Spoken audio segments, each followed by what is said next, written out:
the entire healthy lifestyle thing comes into play here because I was surprised to learn that in 2012, when Greg Merson won the main event, you were there with him, not only at the time, but several months before, helping him stay positive, get healthy, eat right, and prepare for the grind, correct? That is correct. Meeting Greg Merson was a completely life-changing experience for me. When we met in the summer of 2011, I was on the fence. I didn't know if I was going to stick with the game for much longer because I was having a bit of a hard time and I was kind of left to my own devices. I was living on my own. And he just experienced Black Friday and he had nowhere to play and no real plan. And I said, well, hey, I got an extra room in Toronto.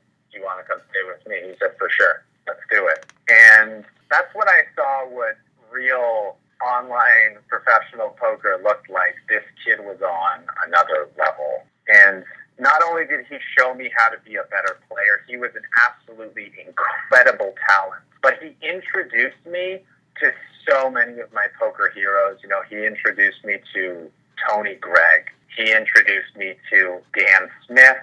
And he introduced me to Andrew Lichtenberger, Lucky Chewy, Aaron Jones, among others. Basically, all the people whose training videos I watched back in university when I was learning the game, he was connecting me with in real life because he made it a primary focus of his to meet the right people and make friends with the right people who could help him improve his game, and as a result, he could help them with their game. And I was just so grateful for this, so thankful for this, that he upped my level of strategy so much. I said, well, what can I do to repay the favor? What do I have to offer Greg that he doesn't already have? He's such an incredible player. He's such an incredible talent. I don't see what he needs. But there were a couple of areas that, being a little bit older and having to deal with a couple of difficulties that hadn't faced him yet, I saw some spots. And one of them had to do with fitness.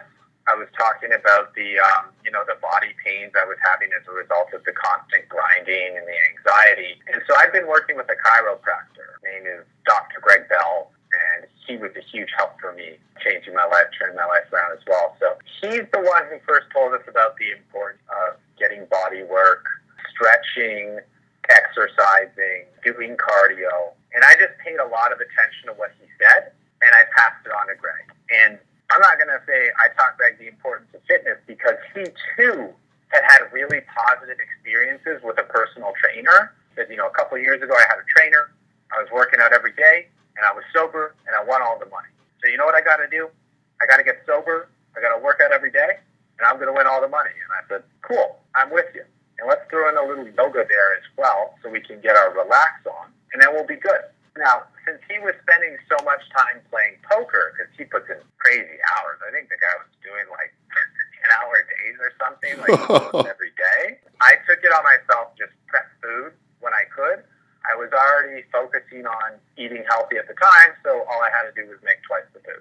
So I shared whatever I made with Greggy, and there was a little benefit there. But the biggest benefit that I offered him, actually, was that I just supported him and believed in him unconditionally. In everything he did, I said, you're doing great. You're making all the right moves. So impressed by you. So proud of you. To saying all the things that would keep him in a really positive state, being like, yeah, I am doing the right thing. I am making the right decision. Just to encourage him to continue on it, because I saw the potential. He was aware of the potential, but it never hurts to have someone supporting you, someone believing in you. So when the naysayers come around, he's like, no, I'm all good. I already got my team here. They're in my corner. Whereas when we don't have anyone who believes in us, and when the naysayers come around, people say, oh, you should get a real job. What are you doing playing that poker stuff? Any of the typical things that non-poker players will say to professional poker players, we might start to get in our head, oh, they're right. If everyone's saying that and no one's saying I'm doing the right thing, maybe they're right.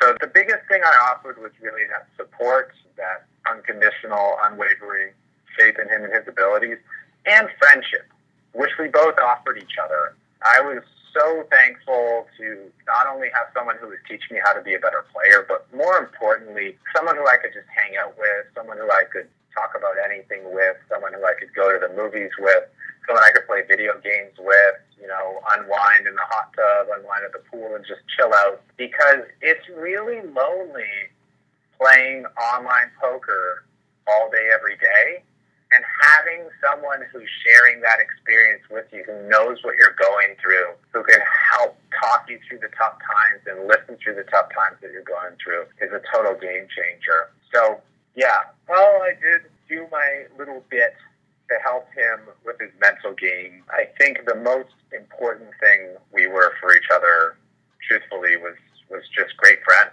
Definitely watching Greggy win the main event. That was just the most unreal feeling. You can't even